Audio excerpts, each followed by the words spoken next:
Referees. When they're doing their job properly, you barely notice them. And when you do notice them, well, who in their right mind would be a referee? The answer, perhaps, is only someone who's truly in love with the game of football. Urs Meier was one of the world's finest arbiters. He was one of the leading referees at the turn of the century, and like most men in the middle, he took up the whistle after an early dose of realism. When I was 14 years old, I realised that I'd never make it as a professional footballer and play at the San Siro. So I said to myself, what can I do now? How about refereeing? That's a good idea. I had to wait until I was 18, because you have to be 18 years of age before you can start refereeing in Switzerland. But to me, my path was clear.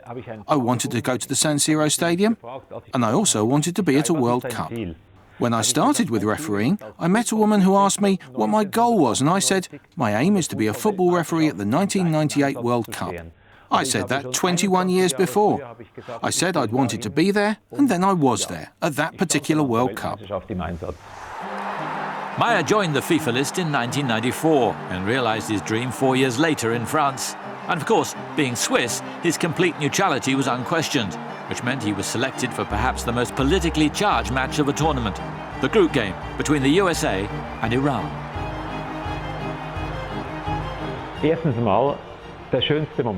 First of all, there was a most beautiful moment before the game when both teams stood next to each other and all the flashbulbs of the journalists and the photographers went off. And then the entire crowd, around 40,000 people, they were all screaming because they knew that something historic was taking place.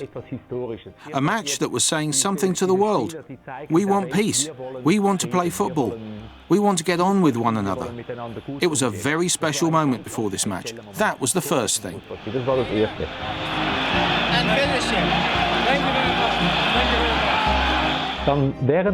And then during the game, I had to make a decision about whether or not to give Iran a penalty. I didn't give the penalty because that would have meant a red card for the goalkeeper, and I thought the Iranian player went down a bit too easily, very dramatically. I think you could certainly have made a case for it being a penalty, but I didn't give it. I thought it was better for the game.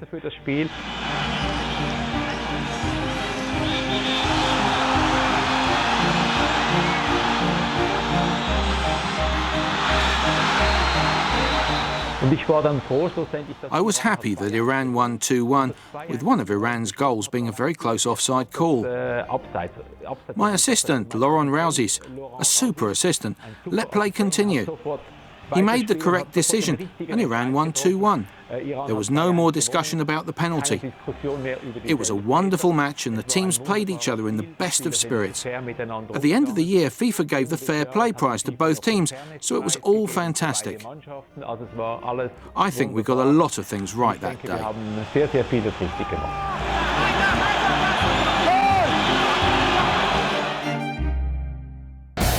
His performance led to him being widely recognised as one of the world's best officials. 4 years later, he attended his second FIFA World Cup.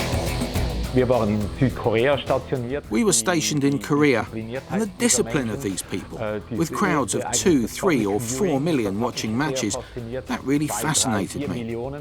I was given another important match, South Korea against the USA, and this was also a very political game.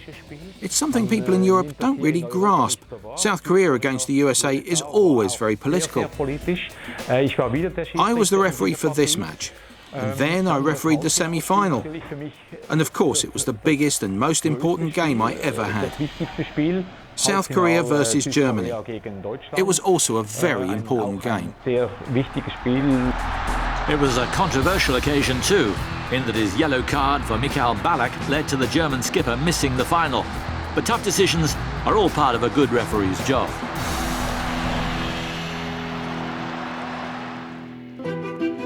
Meier retired at the end of 2004 and is no longer involved directly in the game. But he keeps a close eye on developments. Refereeing is an art that must keep up with the times. I think I've always been an advocate of goal line technology. I really don't care whether they use a camera or a chip in the ball. It helps the referee. It provides security. The referee can now say that he's sure whether or not the ball crossed the line. I've long been an advocate of this, and so I think it's great that FIFA has finally decided to use this technology for the World Cup, because the topic has now been dealt with. I'm less certain about using cameras to judge whether or not fouls have been committed, whether or not there was a handball, because these aren't black and white decisions. They're grey areas. You have to acknowledge the intent, you must see the speed and judge distances correctly, and that's the referee's job. The referee's job has moved on since Meier's retirement. The best whistlers are now subject to all sorts of pressures, but that doesn't mean they shouldn't be able to impose their own personality on matches. Football can't exist without good referees. We need different personalities in the game, and I believe we need to do more to ensure these individuals can come through. I think this is the most important thing. We need to give these referees proper protection. It's very, very important for FIFA, UEFA and the associations. My argument is the same as it's always been, to protect the referees. We need to protect them because they're the people who guarantee the fairness of football and who make sure that football can't be manipulated. This makes the sport more valuable in everyone's eyes. And if we don't protect them, then football could be endangered. Then football could be manipulated. And that's something nobody wants.